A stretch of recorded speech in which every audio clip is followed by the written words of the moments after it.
Hello everyone, welcome back. आज हम लोग अपने सेकेंड वीडियो लेक्चर में रेजिस्टेंस एंड रेजिस्टिविटी के बारे में डिस्कस करेंगे।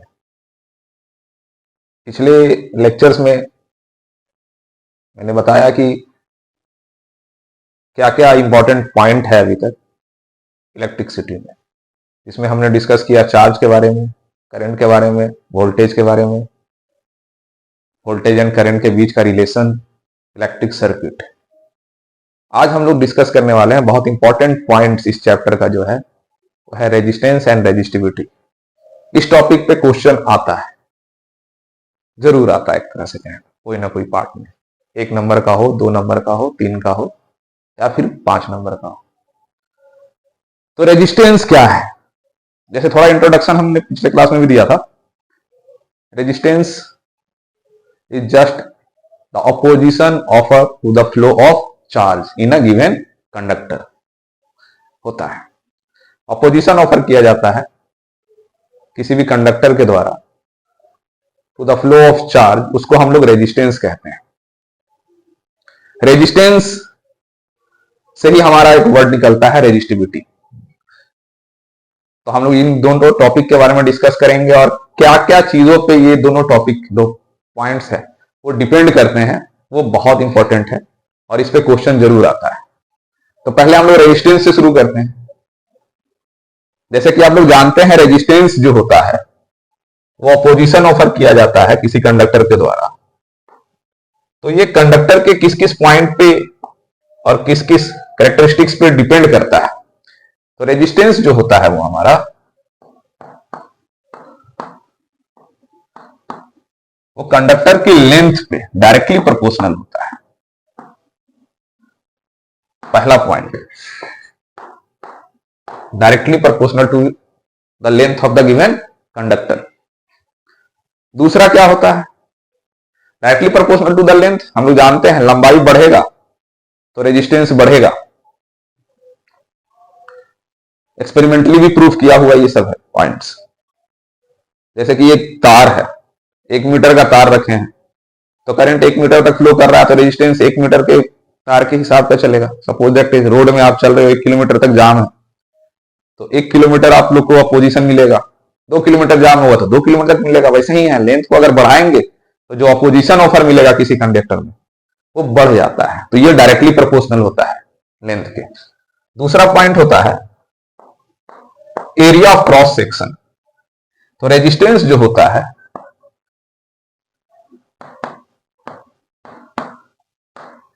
वो इनवर्सली प्रोपोर्शनल होता है एरिया ऑफ क्रॉस सेक्शन।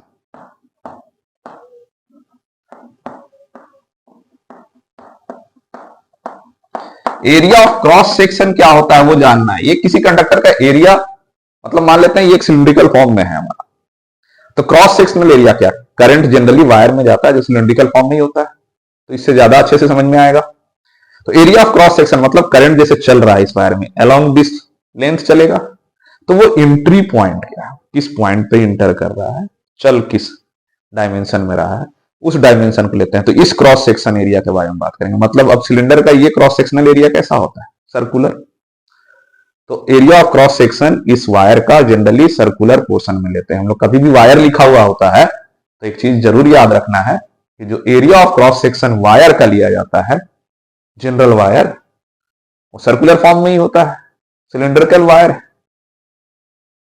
तो क्रॉस सेक्शनल एरिया हमेशा सर्कुलर लिया जाएगा। कभी कभी एक्सेप्शनल केस में क्वेश्चन आ जाता है वायर जो है वो स्क्वायर शेप का है, रेक्टेंगुलर पैटर्न का है।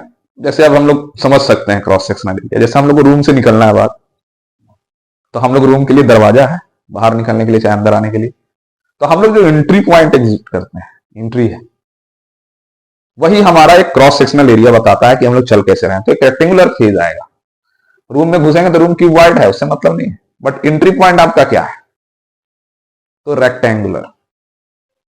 तो वो चीज ध्यान रखना है। तो क्रॉस सेक्शनल एरिया इस पर डिपेंड करता है। तो स्क्वायर फेज का भी पूछा जाए, रेक्टेंगुलर पूछा जाए, जनरली ये पूछा नहीं जाता है, रेयर केस है। जनरली वायर के बारे में पूछा जाता है जो कि हमारा क्रॉस सेक्शनल एरिया हमेशा सर्कुलर फॉर्म में होता है। और सर्कल का एरिया आपको पता है पाई आर स्क्वायर। अगर क्वेश्चन रेडियस के फॉर्म में दिया हो तो एरिया निकालना पड़ेगा इस जगह पे, ठीक है। तो इनवर्सली प्रोपोर्शनल डिपेंड करता है, तो समझना है एरिया ऑफ क्रॉस सेक्शन है, जनरली एरिया नहीं है वायर का। नेक्स्ट चीज क्या है, और एरिया पे इनवर्सली प्रोपोर्शनल होता है, ये याद रखना है, इस पे क्वेश्चन भी आता है। अगर एरिया बढ़ाएंगे, मान लेते हैं गेट है, गेट को लंबा चौड़ा कर दे तो क्या होगा, जाने में आसानी होगा। वॉल्यूम सेम रखें उससे भी कोई बात नहीं है, लेकिन जाने में क्या होगा, थोड़ा बहुत तो आसानी होगा, थोड़ा स्पेस ज्यादा मिलेगा। तो बीच का वाल जो था वही वाल को ही अगर हम लोग हटा दें तब भी हम लोग को जो रेजिस्टेंस ऑफर किया जाएगा वो कम हो जाएगा। तो एरिया ऑफ क्रॉस सेक्शन में रेजिस्टेंस जो होता है वो इनवर्सली प्रोपोर्शनल डिपेंड करता है। मतलब एरिया बढ़ेगा तो रेजिस्टेंस घटेगा, एरिया घटेगा तो रेजिस्टेंस बढ़ेगा। थर्ड मोस्ट थिंग है मटेरियल पे डिपेंड करता है। मटेरियल ऑफ कंडक्टर, ये भी डायरेक्टली प्रोपोर्शनल है। अब ये डायरेक्टली प्रोपोर्शनल डिपेंड करता है कि मटेरियल में एक वर्ड आएगा, मटेरियल ऑफ कंडक्टर किस रिस्पेक्ट में हम लोग रिप्रेजेंट कर रहे हैं। तो यहाँ पे एक कांस्टेंट ऑफ पर्सपेक्टिविटी आएगा हमारा, इसको हम लोग रेजिस्टिविटी और स्पेसिफिक रेजिस्टेंस कहते हैं। तो अगर रेजिस्टिविटी उसका या रेजिस्टेंस कैसा है उस पर वो डायरेक्टली प्रोपोर्शनल डिपेंड करता है। Fourth and most important point जो होता है रेजिस्टेंस के रिलेटेड वो होता है टेम्परेचर। तो रेजिस्टेंस जो होता है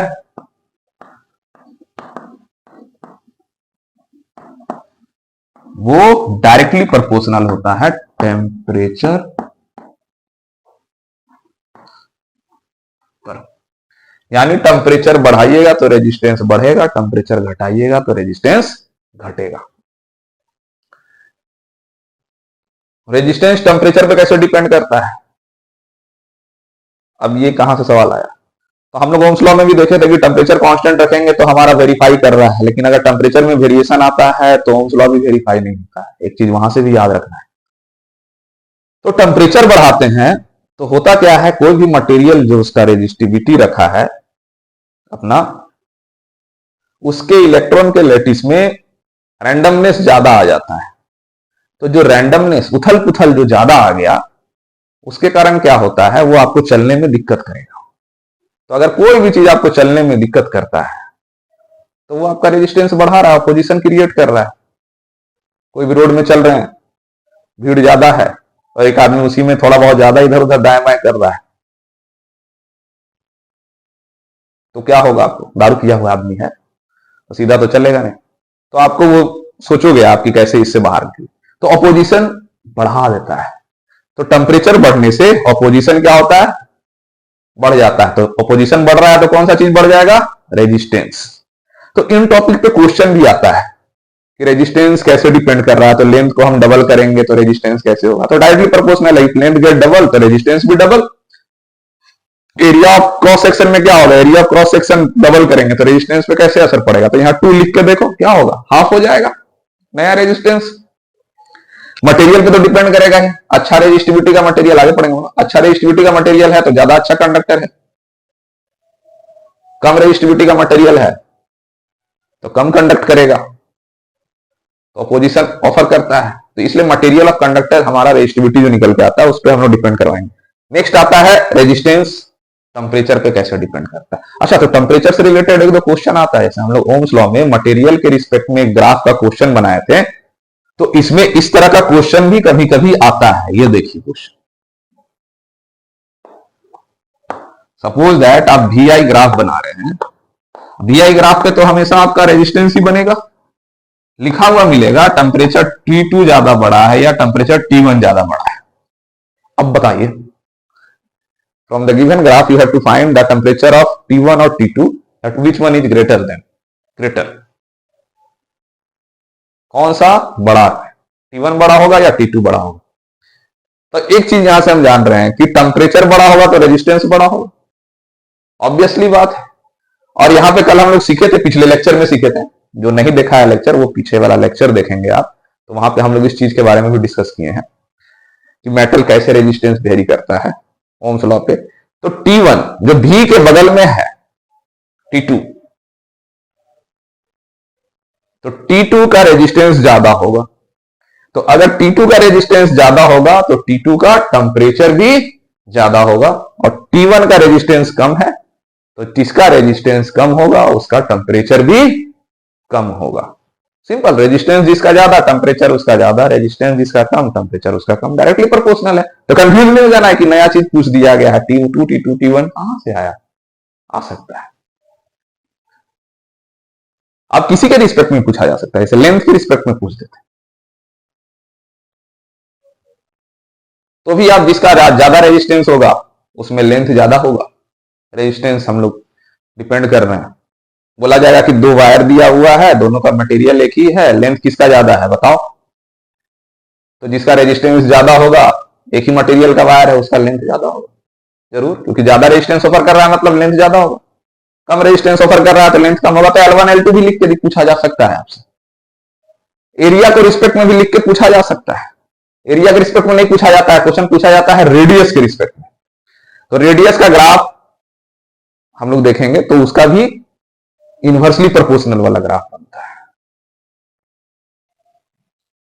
रेजिस्टेंस और रेडियस के बीच में अगर ग्राफ बनाए तो वो ग्राफ जो होगा हमारा वो इनवर्सली प्रोपोर्शनल का ग्राफ होगा। ये क्वेश्चन भी बहुत इंपॉर्टेंट क्वेश्चन है एरिया वाले में। अगर रेजिस्टेंस और रेडियस ऑफ ए कंडक्टर के बीच में ग्राफ बनाया जाए कि एरिया ऑफ क्रॉस सेक्शन में क्या होगा, इनवर्सली प्रोपोर्शनल है। आप किसी भी चीज का क्रॉस सेक्शन लीजिए, मान लेते सर्कुलर फेस तो पाई आर स्क्वायर लिखाएगा, तो रेडियस होगा जो आर स्क्वायर पे वेरी कर रहा है, यही ना, आर स्क्वायर पे वेरी कर रहा है, तो आर स्क्वायर पे वेरी करेगा। तो आर स्क्वायर का अगर हम लोग ग्राफ बनाते हैं तो वो ग्राफ इस तरीके से बनता है। ये याद रखना है, क्वेश्चन आ सकता है, हॉट्स क्वेश्चन है, इंपॉर्टेंट है, चांसेस है कि इसके भी रिलेशन। तो सारे लेंथ का, एरिया, रेडियस का, टेम्परेचर का, सबका रिलेशन रेजिस्टेंस के रिस्पेक्ट में आपसे ग्राफ बना के, ग्राफ का वेरिएबल के हिसाब से आपसे पूछा जा सकता है। तो ये इंपॉर्टेंट पॉइंट है, बहुत कोई इसको स्किप कर जाता है और एग्जाम में आता है कि हार्ड क्वेश्चन आ गया था। ऐसा कुछ नहीं है, ये नॉर्मल चीज है जो हम लोग को ये चारों रिलेशन के हिसाब से ही पूछा जाता है। आपको अगर रिलेशन याद है, बढ़िया से समझ में आ गया है, तो आप इसको बना सकते हैं। Okay, coming to the next point, resistivity. अब इसी रिलेशन को अगर हम लोग वेरीफाई करें एक्सपेरिमेंटली तो हमारा एक वर्ड निकल के आएगा जिसको हम लोग कहेंगे रेजिस्टिविटी। ये कांस्टेंट ऑफ प्रोपोर्शनलिटी है in the case of resistance and the relation of resistance with the material of the conductor. तो रेजिस्टेंस किस पे डिपेंड किया वो देखें। तो रेजिस्टेंस के हिसाब से ही पहला पॉइंट हम लोग रेजिस्टेंस का ही लिखते हैं, ठीक है। रेजिस्टिविटी हम लोग का ये पॉइंट है।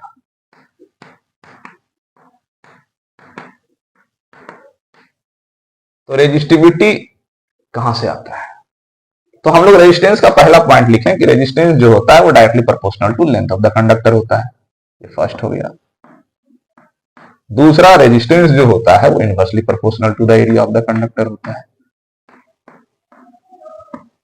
तो एक कंडक्टर में रेजिस्टेंस कैसे ऑफर करेगा, क्या ऑफर कर रहा है, कंडक्टर गिवन है तो अगर हम लोग रेजिस्टेंस इन दोनों के रिलेशन के हिसाब से निकाले तो क्या आता है, प्रोपोर्शनलिटी का साइन आता है। L/A बराबर नहीं कह सकते, क्योंकि वायर के स्ट्रक्चर पे भी वो डिपेंड कर रहा है। तो यहां पे इसको इक्वल टू करने के लिए, जैसे ओम्स लॉ में हम लोग रेजिस्टेंस का इन्वेंशन किए, उसी प्रकार से यहां पे रेजिस्टिविटी का इन्वेंशन होगा।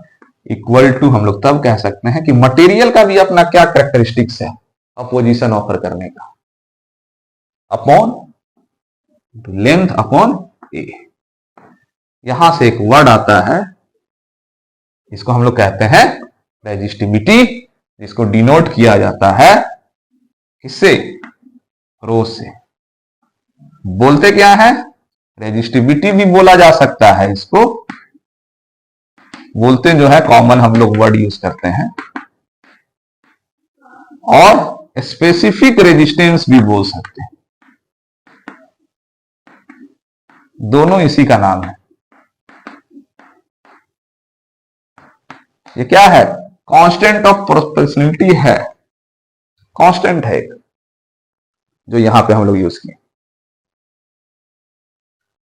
दोनों नाम है, स्पेसिफिक रेजिस्टेंस भी इसी का नाम है। रेजिस्टिविटी में लिखा हुआ specific resistance of A given conductor लिखा हो तो आपको समझना होगा कि वो रेजिस्टिविटी के बारे में बात किया जा रहा है आपसे, ठीक है। रेजिस्टिविटी होता क्या है? तो रेजिस्टिविटी एक कंडक्टर का ऑपोजिशन करने का क्षमता है on its unit length and unit area of cross section.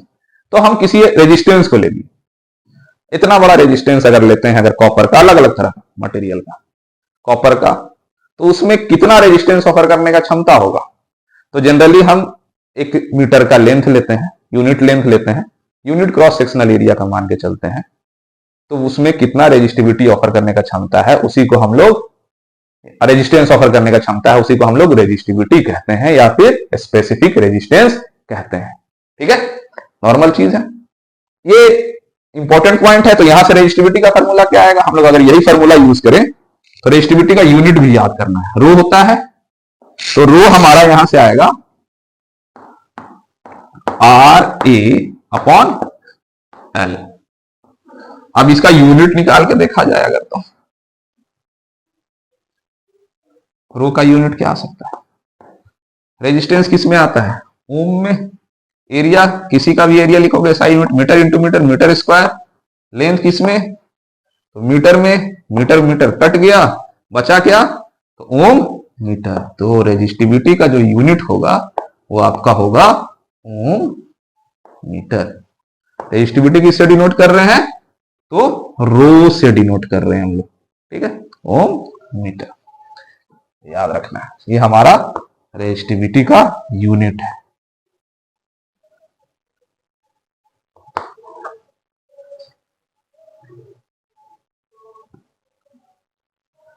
अब रेजिस्टिविटी एक नया वर्ड आया, तो हम तो एक चीज बोल दिए कि रेजिस्टिविटी में मटेरियल का लेंथ और एरिया ऑफ क्रॉस सेक्शन के हिसाब से बनाया जाता है।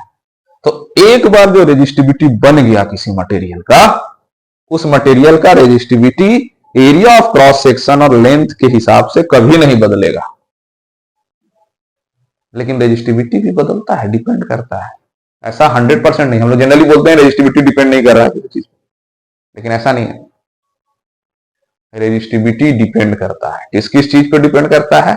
मटेरियल बदल देंगे, रेजिस्टिविटी नहीं बदलेगा। हम ले लिए सिल्वर के जगह पे एल्युमिनियम, तो रेजिस्टिविटी में अंतर आएगा।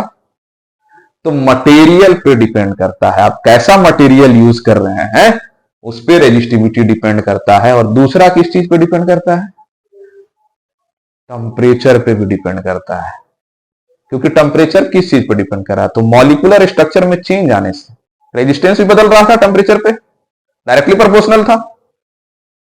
तो रेजिस्टिविटी भी टेम्परेचर पे डायरेक्टली प्रोपोर्शनल होता है कि अगर आप टेम्परेचर बढ़ा दोगे तो मॉलिक्यूलर स्ट्रक्चर जो भी इसका है, वॉल्यूम तो सेम रहेगा, उसमें रैंडमनेस आएगा। रैंडमनेस आएगा तो रेजिस्टिविटी में बदलाव हो सकता है। तो रेजिस्टिविटी 2 वेरिएबल पे डिपेंड करता है। वो है क्या क्या चीज? वो है हमारा material of the conductor and temperature पे। ये क्वेश्चन भी आता है, किस किस चीज पे रेजिस्टिविटी डिपेंड करता है। डिपेंड किस पे नहीं करता है, ये भी आता है। तो एरिया ऑफ क्रॉस सेक्शन और लेंथ पे कभी डिपेंड नहीं करेगा रेजिस्टिविटी। क्वेश्चन आता है कि रेजिस्टिविटी वेरी करेगा, एरिया ऑफ वेरी करेंगे। तो जैसे एरिया ऑफ कंडक्टर को बढ़ा दिया गया 2 टाइम्स, 3 टाइम्स, 4 टाइम्स, मेल्ट करके बना दिया गया, बताइए रेजिस्टिविटी में क्या चेंज आएगा? तो रेजिस्टिविटी में कोई चेंज नहीं आएगा। तब तक नहीं आएगा जब तक आप मटेरियल को नहीं बदलिएगा और टेम्परेचर को नहीं बदलिएगा। तो रेजिस्टिविटी डिपेंड करता है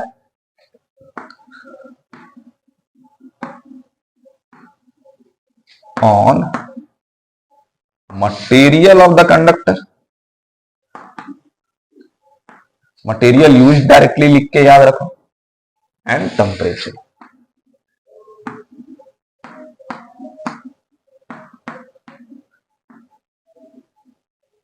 और टेम्परेचर पे, ठीक है। ये रेजिस्टिविटी से रिलेटेड क्वेश्चन था, इस पे क्वेश्चन आता भी है कि रेजिस्टिविटी पे कैसे वेरी करता है सब्सटेंस, मटेरियल कैसे वेरी करेगा अगर आप रेजिस्टिविटी को बढ़ाइएगा या रेजिस्टिविटी को घटाइएगा। जैसे कि क्वेश्चन आता है, अगर हम लोग रेजिस्टिविटी पे बात करें तो रेजिस्टिविटी अलग अलग मटेरियल का अलग अलग है। जैसे हमारा कंडक्टर है, सिल्वर है, सिल्वर का बात करें तो क्या है 1.6 इंटू 10⁻⁻8। सिल्वर के बाद अगर हम लोग कॉपर जो जनरली यूज करते हैं उसका क्या है 1.6 टू ज्यादा चेंज नहीं है, इंटू 10⁻⁻8 है।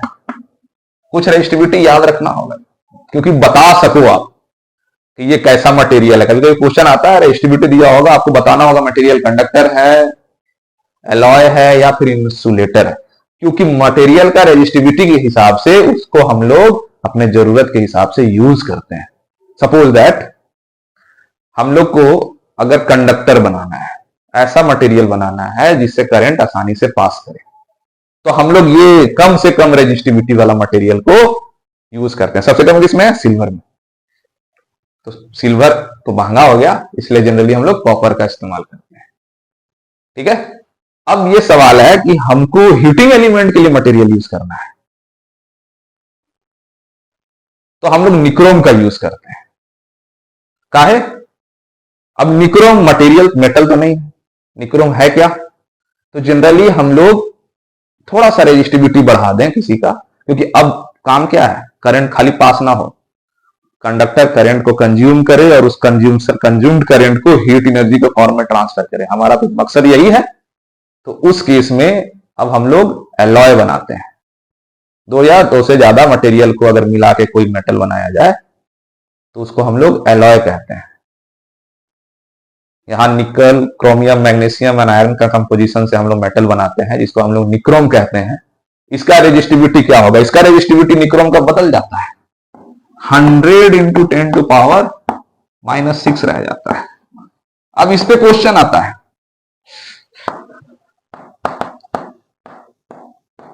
क्या क्या क्वेश्चन आता है।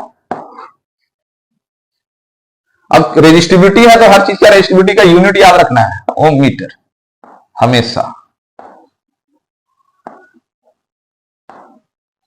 यूनिट लेंथ पे है ये variable.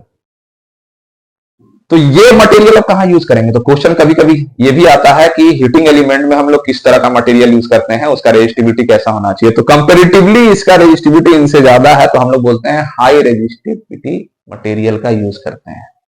Material having high resistivity used in heating elements. अब इसका खासियत क्या होता है? खाली हाई रेजिस्टिविटी नहीं होता है। अब तो 3 पॉइंट पूछा जाएगा, write down 3 characteristics of material used in heating element. 3 characteristics बताइए। पहला कैरेक्टरिस्टिक तो बता दें कि रेजिस्टिविटी थोड़ा हाई है, तो हाई बोल दिया गया, ऐसा नहीं है कि लो है। हम लोग ये इंसुलेटर से कंसीडर नहीं कर रहे हैं। इंसुलेटर आ जाएगा तो माइनस का पावर हटके वो पॉजिटिव में आ जाएगा। याद रखना, पॉजिटिव आ गया तो जनरली वो क्या है, इंसुलेटर है, ना ही कंडक्टर है ना ही एलॉय है, इंसुलेटर है। तो हम लोग यहां पे सिर्फ रेजिस्टिविटी के बिहाफ पे नहीं बताएंगे। अगर रेजिस्टिविटी बड़ा होता है इसका निक्रोम का, तो हम लोग 2-3 मेटल के साथ इसलिए मिलकर बनाया है कि रेजिस्टिविटी खाली ना बढ़े, उसका मेल्टिंग पॉइंट भी बढ़ जाए और ऑक्सीडाइज होने का क्षमता भी बढ़ जाए, मतलब बर्न करने का क्षमता, तो बर्निंग भी ना हो। तो 2 और पॉइंट ऐड होता है, that is it have high melting point and very less possibility of oxidising, less oxidising agent है ये। अब बर्निंग कैपेबिलिटी जिसको ऑक्सीडाइजिंग करने का मतलब होता है। तो इस पे भी क्वेश्चन आता है कि हीटिंग एलिमेंट कैसा होता है, क्यों होता है, चाहे वो क्या वेरिएबल पर डिपेंड करता है, तो उसके बारे में भी आपको याद रखना है। तो 3-4 क्वेश्चन एक तरीके का, बस इतना याद रखोगे तो रेजिस्टेंस और रेजिस्टिविटी से रिलेटेड क्वेश्चन याद रहेगा, और वेरिएबल कैसे बदलता है वो भी आपको याद रहेगा। रहा बात न्यूमेरिकल पोर्शन का, तो इसमें न्यूमेरिकल आता है, बस रेजिस्टेंस का लेंथ चेंज कर दिया जाए तो रेजिस्टेंस दूसरे रेजिस्टेंस पे क्या प्रभाव पड़ेगा, एरिया चेंज कर दिया जाए तो क्या प्रभाव पड़ेगा, तो वो तो डायरेक्टली बता दी, बस एक ही कांस्टेंट वेरिएबल चेंज हो रहा है, बाकी बात नहीं हो रहा है, तो उसी पे डायरेक्टली पे चेंज होगा। लेकिन कभी कभी ये क्वेश्चन आता है कि सेम मेटल वायर को अगर स्ट्रेच कर दिया जाए और लंबा कर दिया जाए ठीक है, समझो क्वेश्चन। या फिर सेम मेटल वायर को मेल्ट कर दिया जाए और लेंथ को लंबा कर दिया जाए, सपोज दैट डबल हो जाए लेंथ सेम मेटल वायर को। इसको हम लोग फिगर से समझते हैं। इतना दूर तक आ गया होगा सबको समझ में? क्वेश्चन है ये, इंपॉर्टेंट क्वेश्चन होता है रिलेशन मेंटेन करने के लिए कि रेजिस्टेंस में अगर लेंथ बढ़ाएं, एरिया बढ़ाएं, बात तो कर रहे हो आप, तो कैसे नया रेजिस्टेंस में क्या चेंज आएगा। तो सपोज दैट एक रेजिस्टेंस मटेरियल का लेंथ ऐसा है, थोड़ा मोटा है, ठीक है, मोटा बना लो इसको सपोज करके।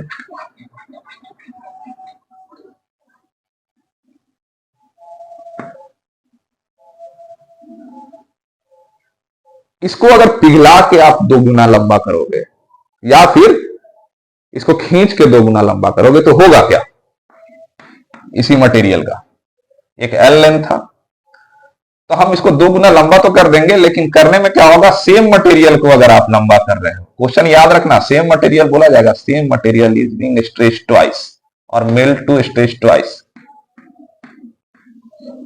तो ध्यान से एक चीज देखो, 2 चीज आपको नजर आ रहा होगा, इसका लेंथ तो बढ़ रहा है, 2 गुना हो गया, और दूसरा चीज ये भी नजर आ रहा होगा कि जो एरिया है, एरिया ऑफ क्रॉस सेक्शन का, कि वॉल्यूम तो चेंज नहीं हो रहा। तो वॉल्यूम चेंज नहीं हो रहा है तो क्या होगा, लेंथ बढ़ाओगे, तार खींचेंगे तो पतला भी तो होगा। तो जब पतला होगा तो वॉल्यूम गया कहां, तो अगर लेंथ 2 गुना करोगे तो एरिया क्या हो जाएगा, आधा हो जाएगा। याद रखना है, एरिया क्या हो जाएगा, हाफ। तो इस तरह का क्वेश्चन में ये याद रखना है। तो इस तरह का क्वेश्चन में हम लोग क्या करेंगे, आपको लेंथ 2 तरह से बनता है, तो वॉल्यूम के कंसिडरेशन में भी बना सकते हैं आप, या फिर लेंथ और एरिया को चेंज करके बना सकते हैं। तो नॉर्मल जो रेजिस्टेंस लिखाता है उसमें तो सब कुछ वही, सारा क्वांटिटी लिखो, हम सिखाते हैं कि हर क्वांटिटी लिखो, ठीक है। ये पहला इक्वेशन हो जाएगा। जो नया इक्वेशन आएगा तो नया आर क्या है, आर डैश, उसको भी आर को आर डैश लिखेंगे, ठीक है। न्यू रेजिस्टेंस जो है, नया लेंथ जो है एल डैश जो आया है, उसको हम लोग क्या करेंगे, वो 2 गुना हो जा रहा है पुराने वाले एल का, ठीक है, 12 हो गया। एरिया क्या हो गया नया, पुराने वाला एरिया का आधा हो गया, यही ना, 1/2a। तो अगर हम लोग रेजिस्टेंस लिखते हैं R1, तो R1 क्या होगा, रो, ये तो कांस्टेंट है, L1 अपॉन A1। कांस्टेंट किस लिए है, क्योंकि ये लेंथ और एरिया पर डिपेंड नहीं करता है, एज इट इज वैसे का वैसे रहेगा रेजिस्टिविटी। हम नहीं बोल रहे कि नहीं लिखो, लिखो, इसको भी लेके चल सकते हैं। तो R1 equal to row L1/N1, तो R1 रहने देते हैं, L1 की जगह क्या पुट कर सकते हैं, 2L, A1 की जगह क्या पुट कर सकते हैं, A/2, तो 2 कहां चला जाएगा, ऊपर, ठीक है। तो ये क्या आएगा हमारा फॉर्मूला, R1 क्या आ जाएगा, R1 आ जाएगा रो, रो नहीं, हम डायरेक्ट लिखते हैं 2 into 2 that is 4 row L/A, ठीक है। तो आपके पास 2 चीज आ गया, R है, R1 है, तो करते क्या है, 2 इक्वेशन बना,